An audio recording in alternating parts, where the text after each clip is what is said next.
nna asị bịa mepere m ụzọ ka m bata imere ka m nọ outside ka ya nọ na-eche honorable ọ bụ. Honorable si na ọ na-ala ha ụla na ọ chọrọ ịfụ onye ọbụla. Enwere mfe ị chọrọ egwu ya gị dee ya edenye m.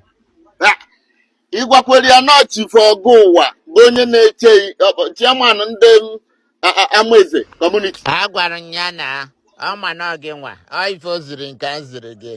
Hey, ọ bụbụkwa ha etu a ka o si eme mgbe ọ na-ayọkwa anyị tụnyere ya vootu ụzọ a na-egwukwa oge ụzọ a na-emekwu mmechi ya bụ kịta atụchara na vootu ọ bụrụzie honorable ọ na-akpọchizi ụzọ akpọchi ya bụ mụnwa na onwe mbụ chief ọgụ ụwa m bịakwazie ka m zie ya asị m ji ede leta etu esi eme.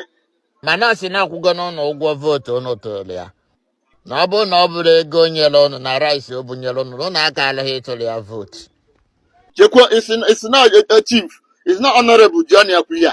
Yes, ife a na-ekwubenụ na ụnụ ga-enyere ya efe ka ọ rịkọvakwa ego o ji wee go vootu. Gịnị ka ọ na-arịkọba? Kedu ihe ọ na-arịkọba na nkwa niile ya bụ 10,000 o kere anyị na obere akpa rice dụkọpụ one oke ya ka ọ na-arịkọba sisi ọ banyere n'ọchịchị. Ọkwenye ya bụ nkwa niile o kwere onwezi nke o mere eme abọsị na ọ na-arịkọba.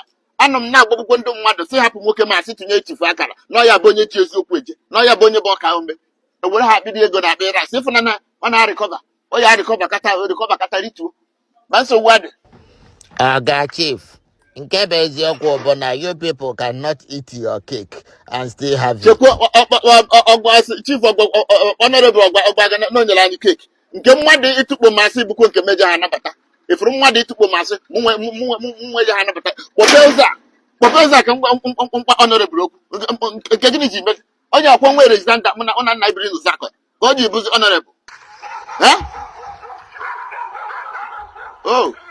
onwekwuo na nkịta mgbe nsogbu adị hapụ ịkpọpụ ụzọ ka nnabazie m ihe ihe ziri nya bụ na ọ na-emekwa na-arụ onye ukwu n'aka anyị n'aja na mkpu mesikwa onye na-eti ya aka n'isi anaghị agụkọ na ya nwa bụ mkpume na akụkọ ma ya bụ onye isi ọ lachacha ụdala ọ zọtara n'ụkwụ hapụzie emechaa ya bịazie zọrọkwa ọzọ.